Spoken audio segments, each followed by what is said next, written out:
23 साल की उम्र में आईपीएस पद पर पहुंच चुके हैं माधव। मतलब कॉलेज में बैक आई हुई है। अगर आपने ये सोचा कि मैं एग्ज़ाम के दिन जाके करूँगा तो फिर आपको अगले अटेम्प्ट की तैयारी करनी है। करंट अफेयर्स का तो हमेशा ही योगदान रहता है, किसी भी एग्ज़ाम की आप तैयारी करते हो। तो महिला मित्र का होना योगदान रहता है, क्या लगता है आपको? तो टॉपर्स कौन सी बुक पढ़ते हैं? एक टॉपर्स कितने घंटे पढ़ते हैं? माता जी हैं जिनका बहुत योगदान रहा है, उनकी आंखों में जो आंसू देखे तो उसको देखते ही सर एक ऐसा लगा कि कुछ ज़रूर अपने जीवन में मैंने कुछ किया है। अभी तक धूप में जला हूं, अब छांव देखूंगा, मैं नंगे पैर ही सही, मंजिल पर पहुंचने के बाद अपने पांव देखूंगा। अगर आपका भी सपना सिविल सर्विस में जाना है, तैयारी कैसे करनी चाहिए, किस प्रकार कौन सी चीज़ों का अवॉइड करना चाहिए, क्या संघर्ष हो सकता है तैयारी के दौरान, सारी बातें करने वाले आज हम यहाँ पर। मेरे साथ में राजस्थान की राजधानी जयपुर के निवासी जो हैं माधव उपाध्याय मेरे साथ में उपस्थित हैं। और अभी माधव की जो है इस बार सिविल सर्विस एग्जाम के अंदर ऑल इंडिया 148 रैंक आई है और अभी आईपीएस पद पर इनका चयन हो चुका है और संभवतः राजस्थान कैडर जो है वो प्राप्त होने वाला है। तो माधव बहुत बहुत स्वागत है उत्कर्ष परिवार में। बहुत बहुत धन्यवाद सर आप। तो माधव की उम्र केवल मात्र 23 साल है। 23 साल की उम्र में आईपीएस पद पर पहुंच चुके हैं माधव। संघर्ष बहुत रहा होगा, उसी संघर्ष को जानने के लिए कोशिश हम करने वाले हैं आपके सामने। आपके जितने भी सवाल हैं आपकी तरफ से मैं पूछने वाला हूं, क्योंकि बहुत सारे सवाल होंगे आपके। इतनी कम उम्र में इतनी बड़ी सफलता हासिल की है, क्या एडवांटेज थे, कौन सी ऐसी बात माधव के अंदर थी, माधव की क्या खूबियाँ थी, क्या कमियाँ थी, वो सारी बात मैं करने वाला हूँ। सबसे पहली बात तो माधव, कैसा लग रहा है आपको जब वो देखा आपने रिजल्ट की ऑल इंडिया रैंक 148 थी? उस समय क्या आपका मोमेंट था, क्या आपको उस समय महसूस हो रहा था? सर पहली बार जब मैंने अपना रिजल्ट देखा मुझे पहली बार तो विश्वास नहीं हुआ कि मेरी 148वीं रैंक गई है। फिर जब घर वालों की खुशी देखी, मेरी माता जी हैं जिनका बहुत योगदान रहा है, उनकी आंखों में जो आंसू देखे तो उसको देखते ही सर एक ऐसा लगा कि कुछ ज़रूर अपने जीवन में मैंने कुछ किया है और बड़ी खुशी और गर्व का पल था। तो क्या उससे पहले उम्मीद थी कि 148 रैंक आ सकती है मेरी? सर उम्मीद तो नहीं थी, ये एग्ज़ाम थोड़ा अनप्रिडिक्टेबल रहता है तो ऐसे उम्मीद नहीं थी, बट मैंने मेहनत पूरी की थी तो ये था कि कुछ ना कुछ रिजल्ट आएगा और वो पॉजिटिव ही आएगा, इतनी उम्मीद थी। लेकिन रैंक ही 148 आ जाएगी ये तो भगवान की कृपा रहेगी, 148 रैंक आई। तो माधव ये कौन सा अटेम्प्ट था आपका? सर ये मेरा तीसरा प्रयास था। तीसरा प्रयास था। तो पहला प्रयास में क्या हुआ? सर पहले प्रयास में मेरा प्रीलिम स्टेज क्वालिफाई नहीं हो पाया था और दूसरे प्रयास प्री नहीं हो पाया आपको क्वालिफाई। सेकंड प्रयास? सर दूसरे प्रयास में मैंने इंटरव्यू तक गया था लेकिन इंटरव्यू क्लियर नहीं हो पाया था। इंटरव्यू क्लियर नहीं हो पाया और थर्ड प्रयास में सीधा 148 रैंक। जी सर। मतलब लगातार संघर्ष है। 3 साल तो यही संघर्ष हो गया, उससे पहले तैयारी की होगी आपने। संघर्ष मांगता है सफलता। जी बिल्कुल सर, आप जैसा आप भी बोलते हैं, जैसा कोई भी सफल व्यक्ति बोलता है कि हर सफल व्यक्ति के पीछे एक बहुत लंबा इतिहास रहता है, बहुत लंबा संघर्ष रहता है। तो किसी भी क्षेत्र में सफल होने के लिए संघर्ष बहुत ज़रूरी है। मैं आपको आज पूरा संघर्ष दिखाऊंगा माधव का, किस प्रकार संघर्ष किया। केवल माधव का संघर्ष नहीं है इसके अंदर, माधव के परिवार का संघर्ष है, गुरु का संघर्ष होगा, दोस्तों का संघर्ष भी होता है साथ में, वो आपको पूरा आज पता लगने वाला है। तो माधव, पारिवारिक जो पृष्ठभूमि होती है उसका सिलेक्शन में कितना योगदान होता है? सर मेरे अनुसार पारिवारिक पृष्ठभूमि का बहुत महत्वपूर्ण योगदान रहता है, क्योंकि अंग्रेजी में एक लाइन है कि there is nothing called a self made man, a man is made up of thousand of others. तो अगर आपकी सफलता है तो आपका स्वयं का उसमें योगदान नहीं है, आपके पीछे जितने लोग खड़े हैं, आपके परिवार में जितने लोग हैं, आपके मित्र हैं, आपके गुरुजन हैं, जिन्होंने आपको समय समय पर आपको मोटिवेट किया है, जिन्होंने आपको ज्ञान दिया है, तो उनका रोल बहुत इंपॉर्टेंट है। इसलिए किसी भी क्षेत्र में सफल होने के लिए परिवार का रोल बड़ा इंपॉर्टेंट है। तो सफलता में बहुत सारे लोगों का योगदान होता है माधव, हर चीज़ का योगदान होता है अपने आप, हर कोई आपके साथ संघर्ष कर रहा होता है, लेकिन सबसे बड़ा रोल किसका है आपकी सफलता में? सर मेरी सफलता में वैसे तो बहुत लोगों का योगदान रहा है, जिनसे भी मैं पढ़ा हूँ या जिनसे भी मैंने कुछ बातचीत करी है, जहाँ से भी ज्ञान लिया है। लेकिन जिसने भी मेरी सफलता को बड़े करीब से देखा वो मेरी माता जी हैं।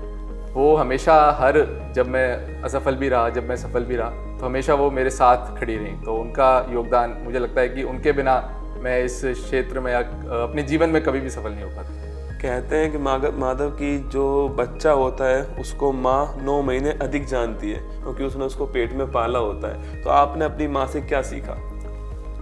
सर मुझे आज भी याद है, जब भी मेरा सिलेक्शन नहीं हुआ था पिछली बार, तो मैं बड़ा हतोत्साहित था, बड़ा उदास था। तो मेरी माँ से बात हुई थी तो उन्होंने कहा था कि बेटा जो भी क्षेत्र में काम करो पूरी ईमानदारी से करना और ईमानदारी से अगर तुम मेहनत करोगे तो ऐसा नहीं होगा, भगवान एक ना एक दिन आपको रिजल्ट ज़रूर देगा, भले ही देर हो लेकिन रिजल्ट ज़रूर आएगा। लेकिन अपनी मेहनत में कभी कमी मत छोड़ना। तो इन बातों को ही मैंने अपना आदर्श माना और मैं लगातार मेहनत करता रहा और ये रिजल्ट आपके सामने है। तो इसमें मेरी माता जी का बहुत इंपॉर्टेंट रोल है। तो माधव, कहाँ कहाँ आपको असफलता प्राप्त हुई है अब तक? सर ऐसे असफलता तो जीवन में बहुत प्राप्त हुई है। एग्जाम्स में कहाँ कहाँ असफलता? सर जैसे अगर कॉलेज में देखें तो कॉलेज में भी मेरी बैक आई हुई है। तो सुन लीजिए, मतलब कॉलेज में बैक आई हुई है, क्यों आई थी बैक? कोई कारण था उसका बैक का? सर ऐसे कुछ कारण तो नहीं था, लेकिन थोड़ा लापरवाही रही होगी कि पढ़ाई ढंग से नहीं की थी। गेम्स खेलने का शौक था? सर गेम्स का भी शौक था और थोड़ा ऐसे ही कॉलेज के टाइम में थोड़ी मैच्योरिटी भी नहीं होती तो पढ़ाई कम की थी और इस वजह से थोड़ा रहा था। तो कॉलेज में बैक आई, कौन सी ईयर में आई थी? मतलब फाइनल ईयर में आई थी। फाइनल ईयर के अंदर बैक आई थी। तो उसके बाद क्या फिर? सर उसके बाद यूपीएससी में भी तीसरा प्रयास है, तो 2 बार असफल रह चुका हूँ। मैंने आरपीएससी में भी एसीएफ का इंटरव्यू दिया है। अच्छा। तो वहाँ भी मैं असफल हुआ था। तो मुझे लगता है कि असफलता जितना मैंने अपने जीवन में पिछले 1 या 2 साल में सीखा इन असफलताओं के द्वारा, जितना मैच्योरिटी मुझ में आई है, तो मुझे लगता है असफलता अगर आप पॉजिटिवली लेंगे तो आपको बहुत कुछ सिखा के जाती है। शायद जो सफलता आपको कभी नहीं सिखा सकती वो असफलता आपको एक बार में सिखा देती है। तो असफल होना बड़ा ज़रूरी है अगर आपको आगे जाना है। तो असफलता ही वो सीढ़ियाँ होती हैं जिनको आप चढ़कर इस सफलता की ओर पहुंचेंगे। बिल्कुल, मतलब असफल होने के बाद में आपको और अच्छा प्रयास करना चाहिए। आपको एक कहानी बताऊं माधव की, कि माधव का जब सेकंड अटेम्प्ट था, जब इंटरव्यू का रिजल्ट आया, वो तारीख थी 30 मई 2022। तो 30 मई 2022 को इंटरव्यू रिजल्ट आया और 5 दिन बाद 5 जून 2022 को अगला प्री का एग्जाम होना था। बिल्कुल ठीक है माधव? बिल्कुल सही। मतलब सोचिए आप, मतलब कि इतनी मेहनत की माधव ने, इंटरव्यू तक पहुंचा, प्री मेंस क्वालिफाई किया, इंटरव्यू तक पहुंचा और उसका रिजल्ट आया। सपना टूट गया, एक बार तो रिजल्ट देखकर सपना टूटा होगा। और फिर सोचिए 5 दिन बाद अगला एग्जाम होने वाला है। तो उस समय आपके सामने क्या था? मतलब वो जब रिजल्ट आया था तो आपको इतनी हिम्मत थी आपके अंदर कि एग्जाम देने चले गए आप? क्या था माधव वो कंडीशन? सर जब रिजल्ट आया था पहली बार, चूंकि मैंने इंटरव्यू दिया था, तो पूरी उम्मीद थी कि मेरा सिलेक्शन होगा, जैसे किसी भी विद्यार्थी को होती है अगर वो इंटरव्यू स्टेज तक पहुंचा है। और ऐसे घर वालों को भी उम्मीद थी कि कहीं ना कहीं सिलेक्शन होगा। लेकिन जब रिजल्ट आया तो लिस्ट में मैंने नाम सर्च किया था। मुझे याद है दोपहर के कुछ 3 बज रहे थे उस टाइम पे। तो मैंने लिस्ट में नाम सर्च किया था। फिर एक बार नहीं मिला तो फिर मैंने दोबारा रोल नंबर से भी सर्च किया कि क्या पता नाम गलती से मिस हो गया हो, लेकिन फिर नहीं हुआ था। तो फिर एकदम से कोई सपना था वो टूट गया कि आप वहाँ इंटरव्यू तक पहुँचे और फिर सिलेक्शन नहीं हुआ। फिर एक दिन तो बड़ा उदास रहा था मैं, 1-2 दिन तो बड़ी हिम्मत ही नहीं थी मेरी कि इस एग्ज़ाम को दोबारा देने की। लेकिन फिर कोशिश करी, थोड़ा थोड़ा पढ़ाई स्टार्ट करी जितना भी हो सकता था। मेरी माँ ने बहुत इंपॉर्टेंट रोल प्ले किया, उन्होंने कहा कि आपको एग्ज़ाम ज़रूर देना है। तो फिर मैंने हिम्मत करके मेहनत करके एग्ज़ाम दिया। लेकिन एग्ज़ाम में जाने से पहले मैंने ये सोचा था कि मैं एग्ज़ाम में जाऊँगा तो पूरी कोशिश करूँगा अपना, क्योंकि तैयारी तो इतनी थी नहीं, क्योंकि टाइम नहीं मिला था। तो मैंने पूरी मेहनत के साथ एक पॉजिटिव एटीट्यूड के साथ एग्ज़ाम दिया और होपफुली रिजल्ट अच्छा आया और मेरा सिलेक्शन हो गया। तो मतलब माधव ने 5 दिन के अंदर ये तैयारी कर ली, खुद को तैयार कर लिया और प्री एग्ज़ाम क्वालिफाई भी कर दिया। तो प्री एग्ज़ाम जो होता है, चाहे सिविल सर्विस का, आईएएस का हो, चाहे फिर स्टेट का एग्जाम हो, प्री एग्जाम की लगभग जो है नेचर एक जैसा होता है। तो प्री एग्जाम अगर क्वालिफाई करना है बच्चे को तो क्या ध्यान रखना चाहिए स्टूडेंट को? सर प्री एग्ज़ाम अगर हम देखें तो किसी भी परीक्षा में प्री एग्ज़ाम को पास करना बहुत ज़रूरी है, क्योंकि प्री को पास करते ही आप अगले चरण में पहुंचेंगे।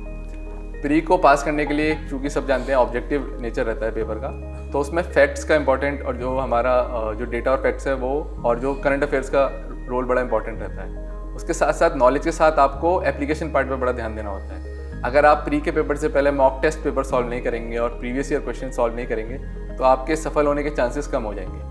तो मेरी एडवाइस यही है कि प्री के पेपर के लिए आप पढ़ें और उससे ज़्यादा, जितने ज़्यादा आप क्वेश्चंस कर सकते हैं, चाहे वो प्रीवियस ईयर क्वेश्चन पेपर हो, चाहे वो मॉक टेस्ट पेपर हो, चाहे वो उस विषय से रिलेटेड जितने भी क्वेश्चंस आप कर सकें, तो वो आपको बहुत हेल्पफुल रहेगा एग्ज़ाम को क्लियर करने के लिए। तो प्री एग्जाम्स के लिए प्रीवियस ईयर क्वेश्चन पेपर और मॉक टेस्ट खूब लगाने चाहिए, वही गोला भरकर प्री एग्जाम पास होने वाला है। गोला भर के पास होगा। और इस बार का जो प्री एग्जाम हुआ है माधव, वो थोड़ा कहते हैं कि थोड़ा टफ आया था।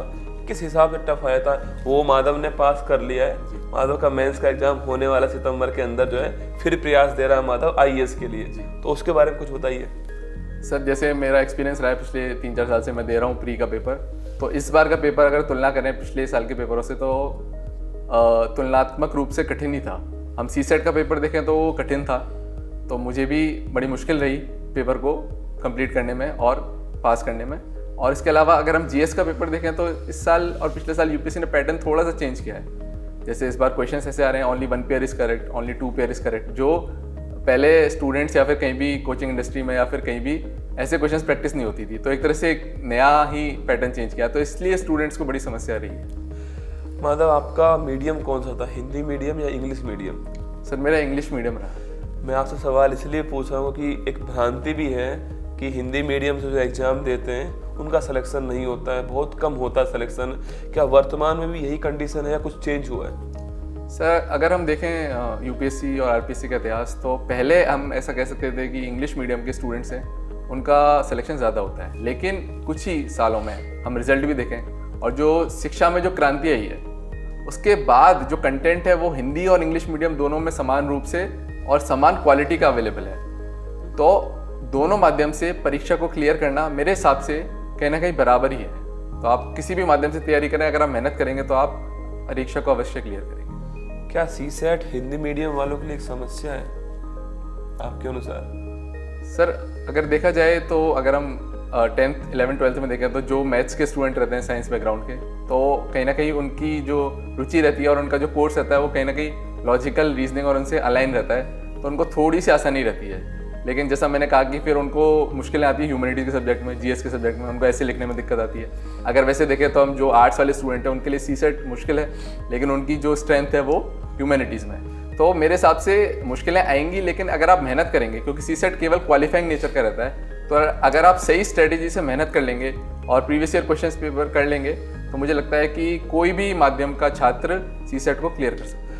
माधव, मुझे लगता है कि सीसेट क्वालिफाई नहीं करने का सबसे बड़ा कारण है कि ये क्वालिफाइंग नेचर का है, तो हम थोड़ा हल्के में लेते हैं हिंदी मीडियम वाले इसको, या फिर कोई भी है तो हम हल्के में लेना चाहिए, पढ़ना चाहिए सीसेट आपके अनुसार? सर ये आपने एक बहुत ही बेहतरीन पॉइंट बोला है कि सीसेट क्वालिफाइंग नेचर का है, तो चूंकि बच्चे क्या करते हैं कि उसको एंड मोमेंट के लिए छोड़ देते हैं कि हम तो तैयारी नहीं करेंगे और वो क्वालिफाइंग हो जाएगा। लेकिन मेरा खुद का मानना ऐसा है कि किसी भी क्षेत्र में सफल होने के लिए या किसी भी एग्जाम के लिए अगर आप तैयारी नहीं करेंगे, भले आपको ABCD आती हो, लेकिन अगर आप उसको रिवाइज नहीं करेंगे तो आपसे बोला जाएगी एकदम बोला जाए तो आप कहीं ना कहीं उसमें अटक जाएंगे। तो किसी को भी हल्के में नहीं लेना है, कोई भी एक सब्जेक्ट को, कोई भी विषय को, क्योंकि प्रीलिम्स में सीसेट अगर आपने क्वालिफाई नहीं करा तो आपकी जीएस की कॉपी इवेल्युएट भी नहीं होगी। तो आपने जो तैयारी करी है मेंस के लिए और आगे की तैयारी, वो सब बेकार है अगर आपने पहले चरण को पास नहीं करा। तो इसलिए बहुत महत्वपूर्ण ये है कि उसको इम्पोर्टेंस बराबर दें और उसकी तैयारी शुरू से ही स्टार्ट करें। बिल्कुल। प्री के बाद में मेंस का एग्जाम होता है, कितना टाइम मिलता है मेंस के एग्जाम के लिए लगभग? सर मेंस के एग्जाम के लिए लगभग हम देखा जाए तो 2 से ढाई महीना हमको मिलता है। तो कई लोग ये सोचते हैं कि प्री के बाद में मेंस की तैयारी की जाएगी, आपको क्या लगता है, ऐसा होता है या फिर तैयारी साथ में ही होती है, बस अप्रोच थोड़ी चेंज करनी पड़ती है? सर अगर कोई स्टूडेंट ऐसा है जो प्रीलिम्स के बाद में ही मेंस की तैयारी करे तो बड़ा मुश्किल रहेगा मेरे हिसाब से मेंस को क्लियर करना, क्योंकि टाइम बड़ा कम रहता है और सिलेबस बड़ा ज़्यादा रहता है। तो इसलिए मेरा ये मानना है कि प्री के 1 महीने पहले तक आप केवल प्री की ही तैयारी करें, उससे पहले आप कंबाइंड तैयारी करें प्री और मेंस की दोनों, क्योंकि प्री केवल क्वालिफाइंग नेचर है, उससे आपकी मेरिट लिस्ट नहीं बनेगी। आप मेंस में आपको जितना आपका स्कोर रहेगा वही आपको डिसाइड करेगा कि आप फाइनल लिस्ट में आ रहे हो नहीं आ रहे हो। तो मेंस को आपको हल्के में नहीं लेना और मेंस की तैयारी शुरू से ही करनी है। मतलब मेंस के लिए राइटिंग स्किल्स का कितना बड़ा योगदान है? सर राइटिंग स्किल्स का उतना ही योगदान है कि अगर हम किसी को कहें कि आपको गाड़ी चलानी है, एक गाड़ी चलाने की नॉलेज है और एक गाड़ी खुद चलाना, तो उसमें हम एप्लीकेशन पार्ट का देखें तो आपको कितनी भी नॉलेज हो, जब तक आप खुद स्टीयरिंग व्हील नहीं पकड़ोगे तब तक आप गाड़ी चलाना नहीं सीखोगे। तो आपको आंसर राइटिंग प्रैक्टिस बड़ी इंपॉर्टेंट है। ये मैं ही नहीं कह रहा, जितने भी टॉपर रहे हैं, जितने भी टीचर रहे हैं, जितने भी एक्सपर्ट रहे हैं, उन्होंने हमेशा ये कहा है कि जितने आप आंसर लिखोगे, हमारे यहाँ बोलते हैं कि जितना गुड़ डालोगे उतनी मीठी होगी, या जितनी चीनी डालोगे उतना ही मीठा बनेगा। तो जितनी आप मेहनत करोगे उतना ही आपका मीठा रिजल्ट आएगा। माधव, कई स्टूडेंट ऐसे होते हैं जो सीधा पेपर में लिख कर आते हैं, उससे पहले लिखते ही नहीं है, वो सोचते हैं कि मैं लिख दूंगा। सोचना और करने में कितना बड़ा अंतर है इसमें, क्या वो ऐसा कर पाएंगे? सर ये तो मेरे हिसाब से नहीं करना चाहिए कि आप डायरेक्ट एग्जाम में लिख के आओगे, क्योंकि अगर आप एक कहावत है कि अगर आप कोई सैनिक होता है, अगर वो पहले से प्रैक्टिस नहीं करे तो जंग में जीतना बड़ा मुश्किल रहता है। तो जितना आप घंटों पसीना बहाओगे प्रैक्टिस में, जितना आप लिखोगे उतना ही आपका अभ्यास होगा और वही आप एग्ज़ाम में कर सकते हो। अगर आपने ये सोचा कि मैं एग्ज़ाम के दिन जाके करूँगा तो फिर आपको अगले अटेम्प्ट की तैयारी करनी पड़ेगी। कहते हैं ना कि युद्ध के पहले जितना पसीना बहा लोगे, युद्ध में उतना कम खून बहेगा, वही वाली स्थिति है। तो राइटिंग स्किल जब तैयारी स्टार्ट किया तब शुरू कर देनी चाहिए। भले ही आप कम आंसर लिखो, लेकिन आपको कभी भी ये इंतज़ार नहीं करना है कि मेरा सिलेबस खत्म होगा जब मैं लिखूंगा, क्योंकि मैंने एग्ज़ाम दिया है, एग्ज़ाम से एक दिन पहले भी सिलेबस खत्म नहीं होता। कभी आप ये सोचो ना कि सिलेबस पूरा खत्म हो जाता है, ऐसा कभी होगा ही नहीं। अथाह सिलेबस है यूपीएससी का, और आपको कभी वो कॉन्फिडेंस आएगा ही नहीं। तो आपको नियमित अंतराल पे क्वेश्चंस लिखने हैं, भले आपका सिलेबस खत्म हो या नहीं हो, आपको लिखना ज़रूर है। भले आप 1 आंसर 2 आंसर डेली के लिखो, लेकिन मेरे हिसाब से, मेरे अनुमान से आपको लिखना ज़रूर है। कई स्टूडेंट पूछते हैं सर सर्वश्रेष्ठ आंसर कौन सा होता है? जब आपने पहली बार आंसर लिखा होगा वो कैसा आंसर था? सर अगर आप मेरा पहला आंसर देखेंगे तो आप बोलेंगे कि इसको सेलेक्ट किसने कर लिया है। तो सर्वश्रेष्ठ आंसर कुछ नहीं होता यूपीएससी में। कोई भी आंसर, कोई भी टॉपर से आप कहो तो किसी के भी आंसर आप चेक करो तो कोई भी सर्वश्रेष्ठ नहीं होता। सबके सब्जेक्टिव होते हैं, सबका लिखने का तरीका अलग अलग होता है। मुख्य रूप से ये बात आपको ध्यान रखनी है कि क्या सवाल है और आपको क्या पूछा गया है। आपको वो लिखना है जो पूछा गया है, ना कि जो आपको आता है। बिल्कुल, मैं दोबारा इस चीज़ को बोलूँगा कि आपको वो लिखना है जो क्वेश्चन में आपसे पूछा गया है, ना कि जो आपको आता है। तो अगर आप वो लिखेंगे जो पूछा गया है, तो आपका आंसर भी सर्वश्रेष्ठ ही रहेगा और आपको बहुत अच्छे अंक मिलेंगे। तो बहुत अच्छी बात बोल दी माधव ने कि जो आता है वो नहीं लिखना है, जो पूछा गया है वो लिखना है। कुछ ऐसे पॉइंट आते हैं आंसर लिखते समय कि क्वेश्चन पूछा गया, आलोचना कीजिएगा, उस पर ध्यान देना चाहिए नहीं देना चाहिए? टिप्पणी कीजिए, कमेंट्स कीजिए, आलोचना करिए, पक्ष में लिखिए, विपक्ष में लिखिए, उस पर ऊपर क्या कहना है आपको? सर मेरे हिसाब से उस पर अवश्य ध्यान देना चाहिए, क्योंकि सवाल बराबर रहते हैं, लेकिन जो एंड में कीवर्ड जो रहता है वही आपके एक तरह से राइटिंग की जो स्ट्रेटेजी है और राइटिंग का जो फॉर्मेट है वो डिसाइड करेगा। क्योंकि क्वेश्चन में वो कीवर्ड बड़ा इंपॉर्टेंट रहता है। फॉर एग्जांपल अगर आपसे बोले क्रिटिकल एनालाइज कीजिए, तो आपको दोनों पक्ष रखने पड़ेंगे उसके, और आपसे कमेंट कीजिए, डिस्कस कीजिए, तो उसमें अलग रहेगा।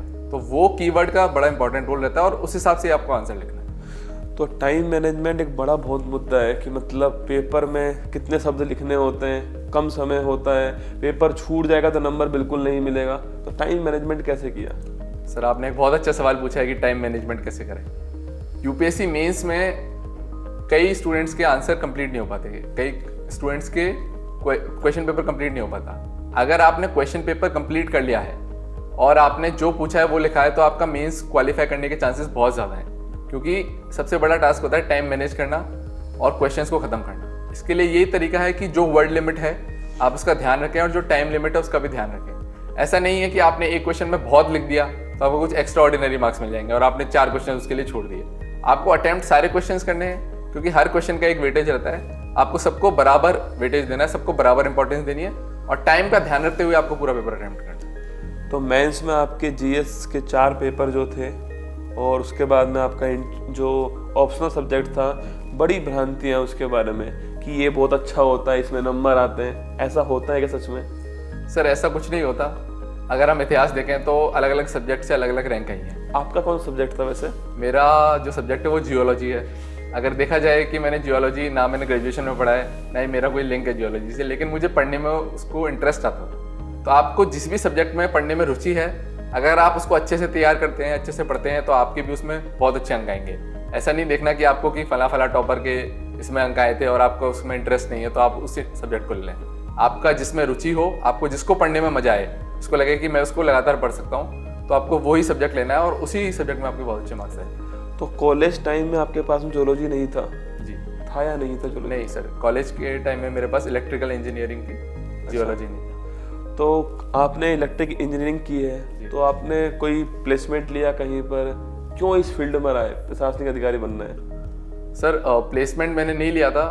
लास्ट ईयर कोविड वाला ईयर था, तो जब हमारे प्लेसमेंट नहीं हो पाए थे चूँकि, और उसके बाद में मेरा इंटरेस्ट रहा कि प्रशासनिक सेवाओं में जाना चाहिए, क्योंकि ये सेवा ऐसी है जिसमें देश को सर्व करने का जो मौका है वो और कोई सेवा नहीं देती, और सामाजिक प्रतिष्ठा भी इस सेवा से हमें मिलती है, और इतने लोगों के पास पहुंच हो सकती है, और आप जन कल्याण का इतना कार्य कर सकते हैं जो शायद देश में कोई भी सेवा नहीं कर सकती। तो इसलिए देश प्रेम और सेवा के लिए मैंने इस एग्ज़ाम की तैयारी करी, और आशीर्वाद से, सबके आशीर्वाद से मेरा सिलेक्शन हो गया। तो मेंस में एक लैंग्वेज का पेपर होता है, हिंदी का और जो भी आप चाहो इंग्लिश का, वो कितना महत्वपूर्ण, माना कि क्वालिफाइंग नेचर का है, और वो भी कितना महत्वपूर्ण अपने आप में? सर वो भी महत्वपूर्ण है। जैसे हमने सीसेट की बात करी, तो उसमें भी अगर CSET अगर आप क्वालिफाई नहीं करते हो तो आपकी GS की कॉपी चेक भी नहीं होगी। ऐसे ही लैंग्वेज पेपर बड़े इंपॉर्टेंट है, अगर आप उनको क्वालिफाई नहीं करते हो तो आपकी सारी मेहनत बेकार है। इसीलिए जनरली ऐसा रहता है कि सारे स्टूडेंट्स उसको क्लियर कर लेते हैं क्योंकि सबकी कमांड उसमें रहती है और ईजी क्वेश्चन से पूछे जाते हैं। लेकिन ऑन अ सेफर साइड, जैसे मैंने भी किया था,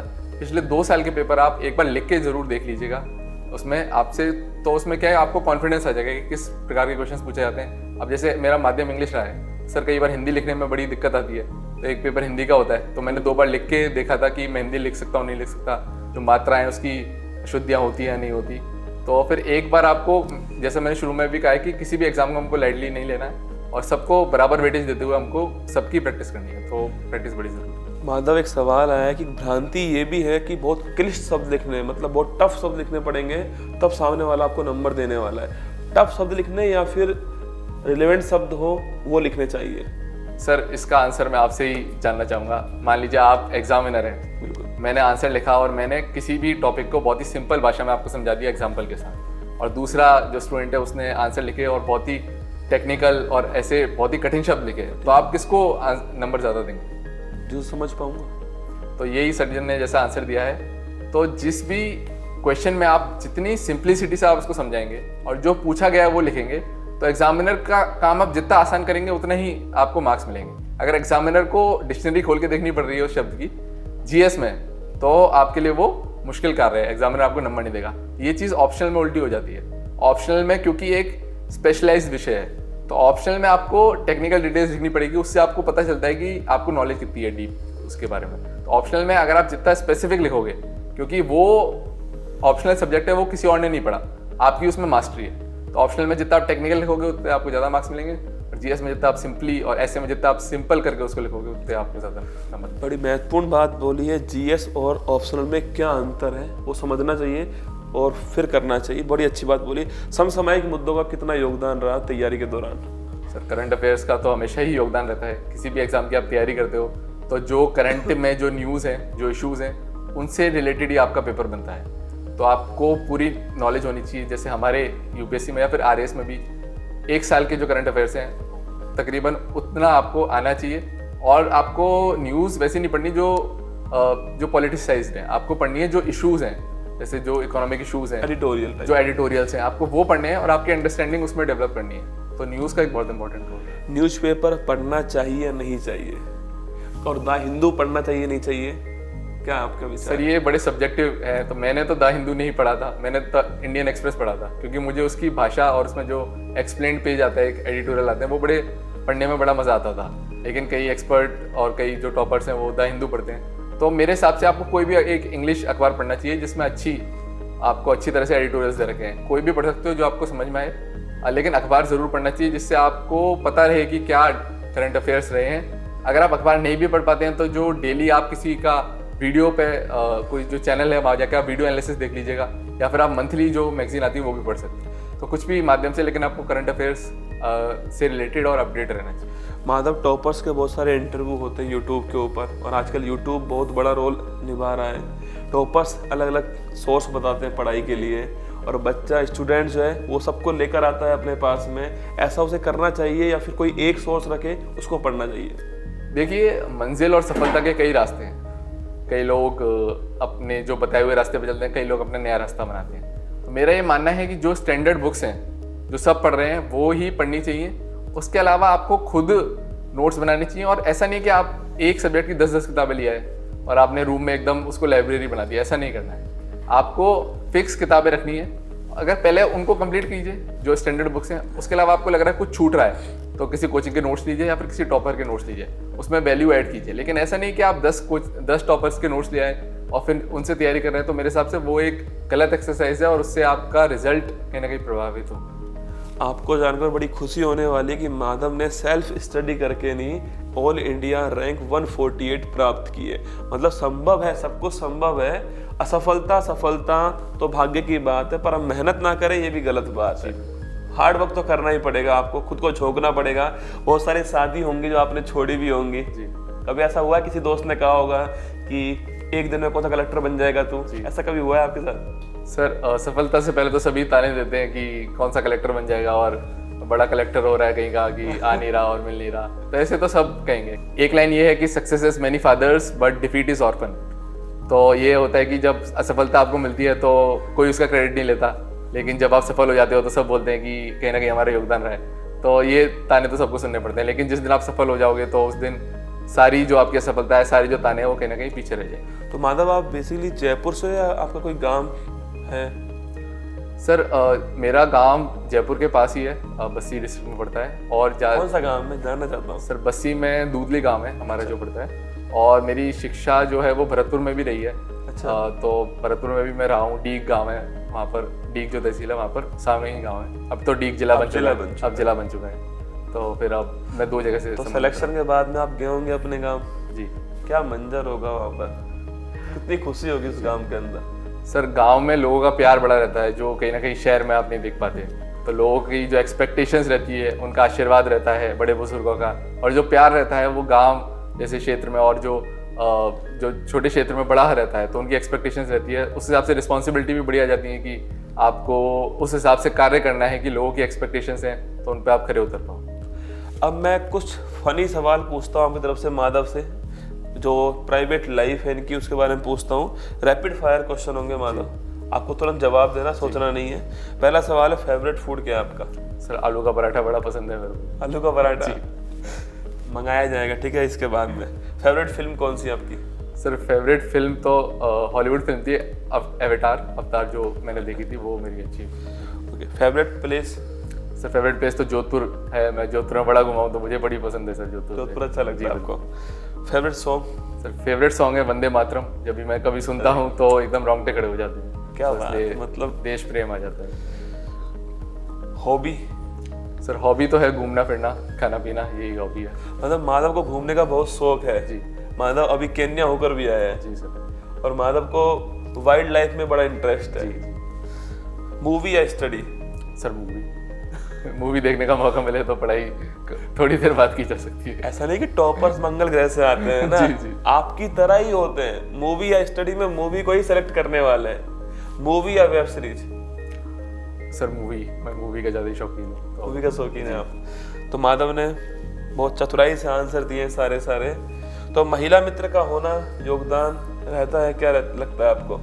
सर ये तो पर्सनल चॉइस है। अगर आप महिला मित्र आपको सपोर्ट कर रही हैं और आप तैयारी कर सकते हो तो आप बिल्कुल मित्र का होना बड़ा ज़रूरी है। लेकिन कहीं ना कहीं आपको लग रहा है कि आपके टाइम में दिक्कत आ रही है और आप सही समय नहीं दे पा रहे, ना तो महिला मित्र को ना पढ़ाई को, तो दोनों चीज़ प्रभावित हो रही हैं। तो इसके मेरे हिसाब से पढ़ाई ज़्यादा ज़रूरी है। अब सिलेक्शन हो गया माधव, ऑल इंडिया रैंक 148 भी आ गई है। मम्मी बार बार बोलती होगी शादी कर ले अब तो माधव?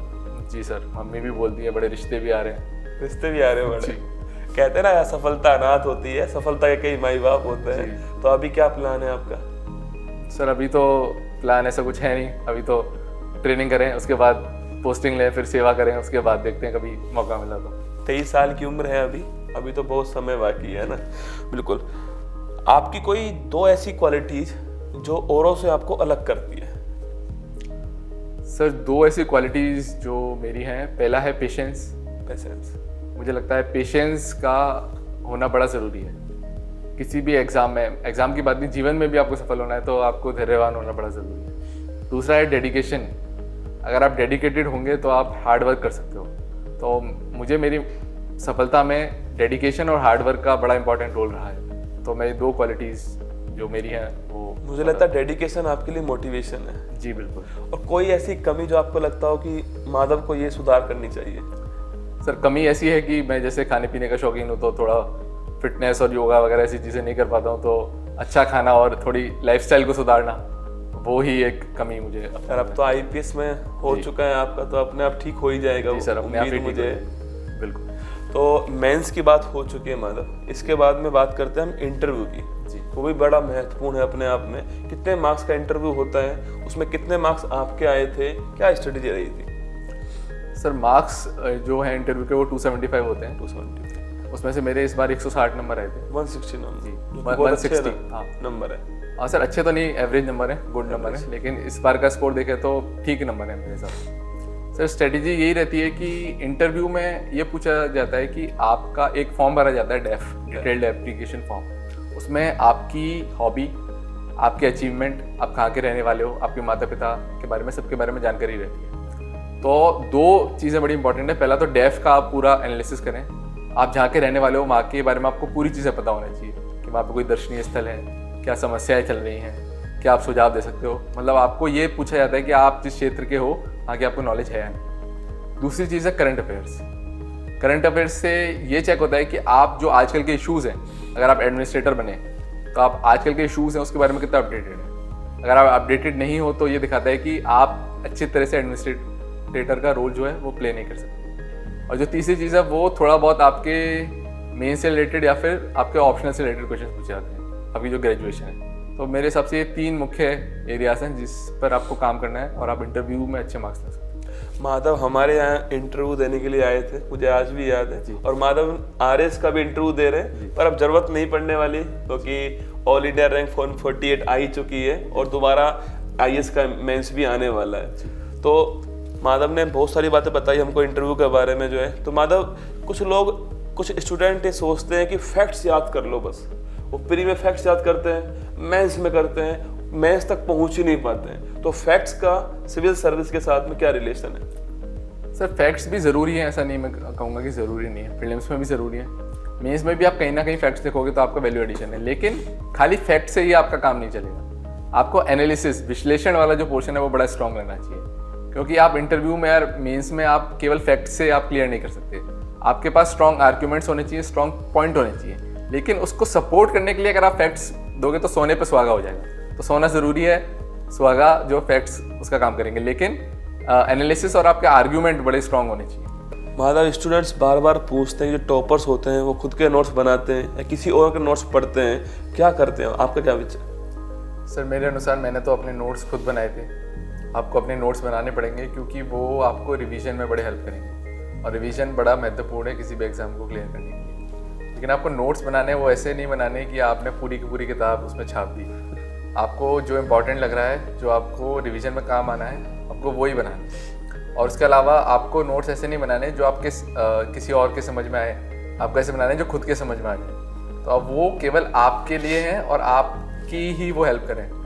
तो मेरे हिसाब से इस हिसाब से आपको नोट्स बनाने, कैसे भी आप छोटे शब्दों में लिखिए, कैसे भी आप कॉम्पैक्ट लिखिए, आप उसको किसी भी अनुसार आप लिख सकते हैं। तो इंटरव्यू के दौरान जो ग्रुप स्टडी होती है, कितना बड़ा रोल होता है उसका? वो सहायक होता है या नेगेटिव होता है, क्या आपका मतलब है? सर ऐसा बोला जाता है कि एक किताब होता है वो एक मित्र होती है, लेकिन एक अच्छा मित्र होता है वो पूरी पुस्तकालय के बराबर होता है। तो ग्रुप स्टडी में अगर आपका ग्रुप अच्छा हो, अगर आपका पीयर ग्रुप बिल्कुल अच्छा हो, तो वो आपको डिस्कशन में और आपके अगर कभी मोटिवेशन की कमी हो तो उसमें भी बड़ा हेल्पफुल रहता है। ग्रुप स्टडी वहाँ तक ही अच्छी है जहाँ तक आप आपका जो है पढ़ाई में हेल्प हो रही है। लेकिन कई बार ऐसा भी होता है कि ग्रुप्स बन जाते हैं और पढ़ाई नहीं हो पा रही है, तो उस हिसाब से उससे बचना चाहिए।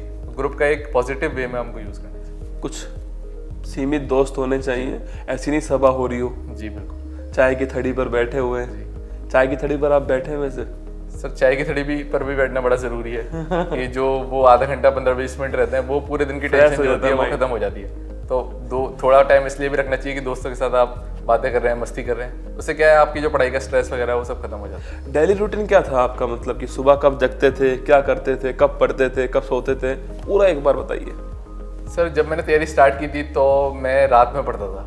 अच्छा। लेकिन जैसे जैसे मैं एग्ज़ाम के पास आता गया तो मुझे लगा कि चूँकि एग्ज़ाम होता है सुबह 9 से 12, मेंस का देखें तो 9 से 12 और 2 से 5, तो जो 3 घंटे की शिफ्ट होती है पहली वाली, 9 बजे अगर आपका एग्ज़ाम है तो आपको लगभग 8 साढ़े 8 तक आपको सेंटर पर पहुंचना पड़ेगा। तो उसके अनुसार आपको लगभग 6:30 7 बजे तक आपको उठना पड़ेगा, तभी आप पूरी एफिशिएंसी में एग्ज़ाम दे सकते हो। क्योंकि अगर आप रात में 2 या 3 बजे तक अगर आप पढ़ रहे हो तो आप सुबह जल्दी नहीं उठ पाओगे। तो आप कितनी भी तैयारी कर लो, अगर आप एग्ज़ाम वाले दिन फ्रेश नहीं हो तो वो सब बेकार है। तो फिर मैंने बाद में चेंज करा कि सुबह में जल्दी उठने लग गया, और जो सुबह की पढ़ाई होती है मेरे हिसाब से वो बहुत अच्छी रहती है, क्योंकि उसमें बड़ा ध्यान आपका लगता है, आप बिल्कुल फ्रेश होते हो। तो बिल्कुल ये सब्जेक्टिव सवाल है कि आप कभी भी पढ़ सकते हो जब भी आपकी रुचि हो, लेकिन मेरे ये कहना रहेगा कि एग्ज़ाम से थोड़े टाइम पहले तक आप जो है एग्ज़ाम के पैटर्न में ही आप पेपर दीजिए और एग्ज़ाम के टाइम टेबल के हिसाब से आप अपना टाइम टेबल सेट कीजिए। स्टूडेंट्स के 2 सवाल बहुत कॉमन है, एक तो टॉपर्स कौन सी बुक पढ़ते हैं, एक टॉपर्स कितने घंटे पढ़ते हैं?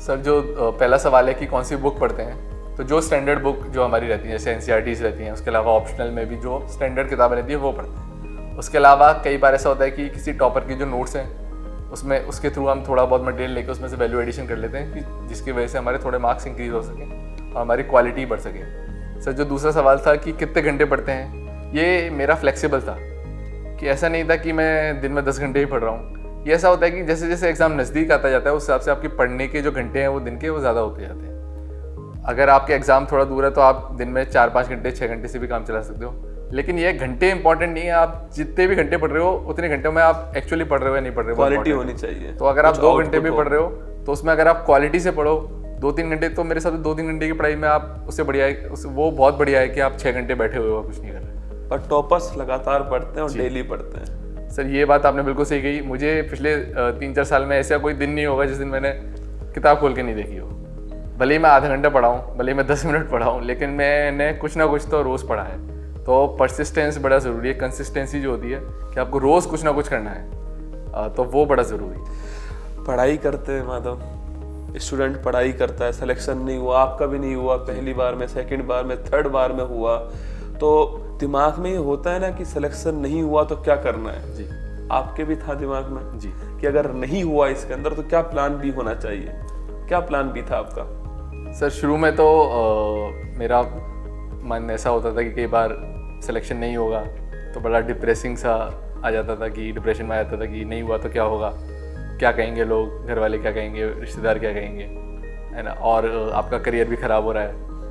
लेकिन जैसे जैसे धीरे धीरे मैंने तैयारी करी तो मुझे समझ में आया कि जो चीज़ हमारे कंट्रोल में है हम वो ही कर सकते हैं। हमारा रिजल्ट पे कोई हमारा वश नहीं है, हम अपने एंड से केवल मेहनत कर सकते हैं। और मेरा एक लाइन है कि कौन कहता है कि आसमान में छेद नहीं हो सकता, एक पत्थर तो तबीयत से उछालो यारो।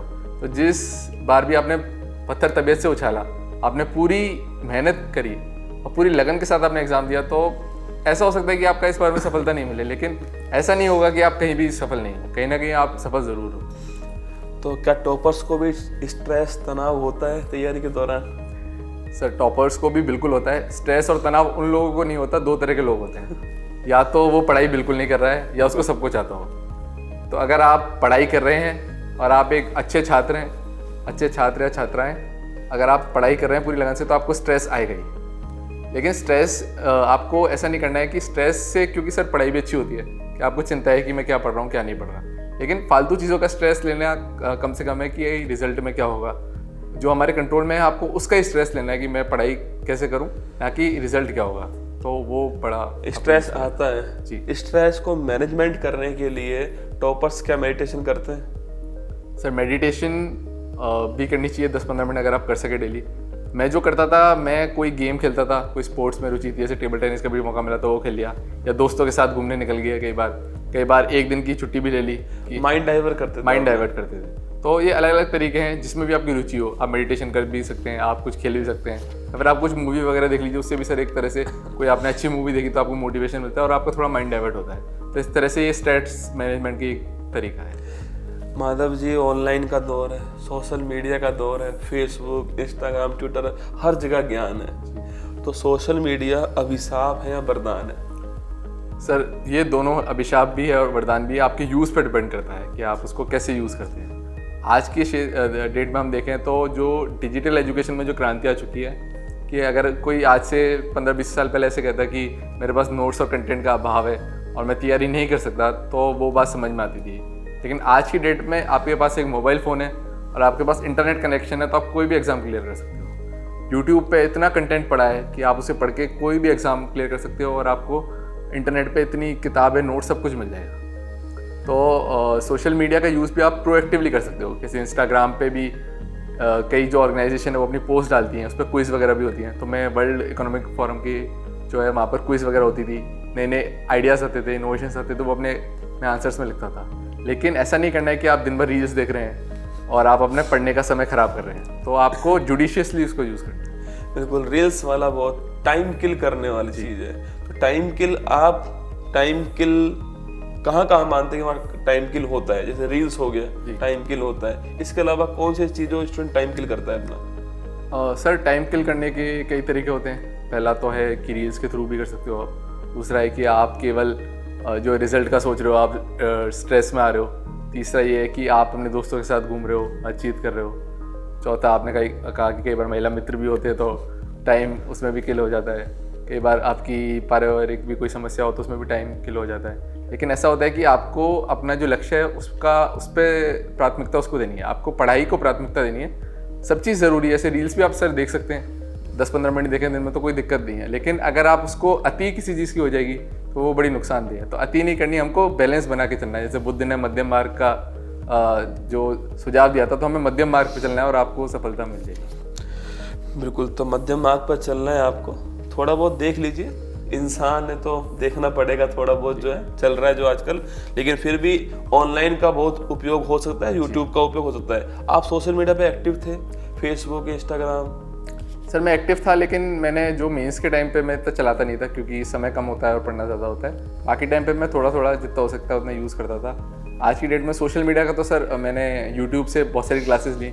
कई हमारे ऑप्शनल में सब्जेक्ट में जो मुझे टॉपिक समझ नहीं आते तो यूट्यूब से मैंने पढ़े और मैंने वहाँ पे नोट्स बनाए। तो सोशल मीडिया मेरे हिसाब से आजकल एक बहुत ही इंपॉर्टेंट मीडियम है आपको पढ़ने के लिए, लेकिन उसका यूज़ आपको अपने हिसाब से और अच्छे से करना है। आप किसे अपना आदर्श मानते हैं तैयारी के दौरान? सर मैं अपनी माताजी को ही अपना आदर्श मानता हूँ, उनसे ही मुझे प्रेरणा मिलती है और वो ही मेरे साथ खड़ी रही, तो मैं उनको ही अपना आदर्श मानता हूँ। जब सिलेक्शन हुआ आपका, रिजल्ट आपने खुद देखा था? जी सर, मैंने खुद देखा। तो माँ आपके पास होंगी, जी। जब उन्होंने देखा, आपने उनको बताया कि मेरी ऑल इंडिया 148 रैंक आई है और मैं IPS बनने वाला हूँ, तो क्या रिएक्शन था उस समय उनका? सर पहले तो खुशी से उछल पड़ी कि सिलेक्शन हो गया है, फिर उनकी आंखों में खुशी के आंसू भी थे। तो मुझे लगता है कि ये जो आंसू देखने के लिए जो सारी मेहनत जो मैंने करी वो इनके मतलब इनसे बड़ी छोटी है कि एक जो खुशी के आंसू जो उनकी आंखों में देखे, जो खुशी और जो गर्व उनको महसूस हुआ, तो वो बहुत बड़ी चीज़ है। तो वो देख के तो मेरे जीवन में ऐसा कोई पल नहीं है जो अगर उसको तुलना करें तो उससे मतलब सारी मेहनत साकार हो गई उस दिन। जी बिल्कुल। कि आपने बोला, उन्होंने आपको गले लगाया, उन्होंने आपको, और अभी वो बहुत प्राउड फील करती होंगी और वही प्राउड फील करवाना है। अभी मैं चाहता हूँ माधव, अंत में आप जो स्टूडेंट तैयारी कर रहे हैं उनको क्या करना चाहिए? कुछ ऐसी बातें जो करनी चाहिए, कुछ ऐसी बातें जो नहीं करनी चाहिए, वो उन्हें आप जरूर बताएं। सर कुछ ऐसी बातें जो करनी चाहिए, पहली तो आपको मेहनत करनी है, लेकिन एक स्ट्रेटेजी के साथ मेहनत करनी है, क्योंकि बिना स्ट्रेटेजी के मेहनत आपको रिजल्ट नहीं देगी। आपको स्ट्रेटेजी बनानी है अपनी कि आपको कितने टाइम में क्या करना है। दूसरी चीज़ आपको प्रीवियस ईयर क्वेश्चंस करने हैं और कैसे आपको एग्ज़ाम को अप्रोच करना है। दूसरी चीज़ आपको पेशेंस रखना पड़ेगा, आपको धैर्य रखना पड़ेगा, क्योंकि बिना धैर्य के ये बहुत बड़ा एग्ज़ाम है, प्री मेंस इंटरव्यू। अगर आप कहीं पे भी विचलित हो गए या फिर बेचैन हो गए तो वो कहीं ना कहीं आपके तैयारी और रिजल्ट को प्रभावित करेगी। तीसरी चीज़ आपको डेडिकेटेडली पढ़ाई करनी है। जैसे कृष्ण भगवान ने भी गीता में कहा है कि आपको कर्म करने पर ध्यान देना है, ना कि आपको फल की चिंता करनी है। तो आपको अपने कर्म को अच्छे से करना है और उसके बाद आपको रिजल्ट कहीं ना कहीं मिलेगा। सर जो चीज़ नहीं करनी है वो पहली चीज़ है कि आपको मल्टीपल सोर्सेज इकट्ठे नहीं करने हैं। किसी भी सब्जेक्ट या टॉपिक के एक या दो सोर्सेज, अच्छे सोर्सेज बहुत हैं, उनको ही आपको बार बार पढ़ना है। दूसरी चीज़ आपको कोशिश करनी है कि जितने भी घंटे आप पढ़ रहे हैं आप अच्छे से केवल पढ़ाई ही कर रहे हैं। उसके बाद आप कुछ भी कर सकते हैं, आप खेल भी सकते हैं, सब काम कर सकते हैं, लेकिन जब भी आप पढ़ रहे हैं तो कोशिश ये कीजिए कि जो आपके डिस्ट्रैक्शंस हैं वो कम से कम रखें। तो ये चीज़ें हैं जो आपको करनी चाहिए और नहीं करनी चाहिए, जिससे आपको सफलता पाने में आसानी रहेगी। तो माधव, आपने तैयारी के दौरान उत्कर्ष में निर्मल सर के EA के रूप में कार्य भी किया है जी। और आपको खुशी होगी जानकर कि माधव शुरू से ही संघर्ष कर रहा है ना, लगातार संघर्ष किया माधव ने। और जब माधव का मेंस का एग्जाम हुआ था, इंटरव्यू होने वाला था, उससे पहले उत्कर्ष में 2-3 महीने माधव ने काम भी किया है। तो क्या सीखने को मिला उत्कर्ष में आपको? सर किसी भी संस्था में काम करने का अनुभव बड़ा ही अच्छा रहता है। आपको जो ज्ञान लोगों के साथ काम करने में मिलता है वो कहीं ना कहीं आपको किताबों में नहीं मिलता है। तो नीचे से भी लेके हायरार्की हम देखें, एक ऑफिस बॉय से लेके भी ऊपर जो टीम लीडर्स हैं, सब कहीं ना कहीं आपको कुछ ना कुछ सिखाते हैं कि कैसे आपको बातचीत करनी है, कैसे आपको कोई स्ट्रेटेजी बनानी है, कैसे आपको उसको इम्प्लीमेंट करना है ऊपर से नीचे तक। तो कहीं ना कहीं ये जो नॉलेज है जो सबने मुझे सिखाया, सबका जो प्यार रहा, आशीर्वाद रहा, तो वो कहीं ना कहीं यूज़फुल है और उसकी वजह से इम्प्रूवमेंट मेरा इंटरव्यू में रहा कि मेरी पर्सनैलिटी ग्रूम हुई, मेरा कॉन्फिडेंस बढ़ा काम करने के बाद। तो कहीं ना कहीं मेरे इंटरव्यू में यूज़ है। तो माधव उत्कर्ष संस्था का परिवार का मेंबर था और अब IPS बन चुका है, तो पूरे उत्कर्ष परिवार को प्राउड है माधव के ऊपर। तो माधव, अंत में जिनका भी मेंस आने वाला है एग्जाम, सितंबर के अंदर मेंस होने वाला है, उनको इस समय क्या करना चाहिए वो आप बता दीजिए। सर इस समय उनको ये करना चाहिए कि अपने ऑप्शनल एसे और एथिक्स पे फोकस करना चाहिए और नियमित अंतराल में आपको टेस्ट पेपर ज़रूर लिखने चाहिए। आपको आंसर राइटिंग की प्रैक्टिस अच्छे से करनी है, रोज़ आपको आंसर लिखने हैं और आपको फुल लेंथ पेपर है वो अटेम्प्ट करने हैं। उसके बाद में आपको जो कोई नई चीज़ आपको ज़्यादा नहीं पढ़नी है, आपके जो सोर्सेज हैं उनको आपको रिवीजन पर बड़ा ध्यान देना है, आपको बार बार उसको रिवाइज करना है और उसको आंसर में लिखना है और साथ में आपको ये भी देखना है कि प्रीवियस ईयर में कैसे क्वेश्चन पूछे गए और मैं क्या लिख रहा हूँ और वो इवेल्यूएशन भी आपको करना है। तो आंसर राइटिंग आपको करनी है और ज़्यादा सोर्सेज नए सोर्सेज आपको नहीं उठाने बल्कि रिवीजन पे ध्यान दें। और माधव जो अभी तैयारी शुरू करने वाले हैं उनके लिए आपका क्या सुझाव है? सर जो अभी तैयारी शुरू करने वाले हैं तो उनको पहले जो है अपने साथ साथ में प्री और मेंस दोनों की तैयारी करनी है, क्योंकि अभी एग्ज़ाम नहीं है।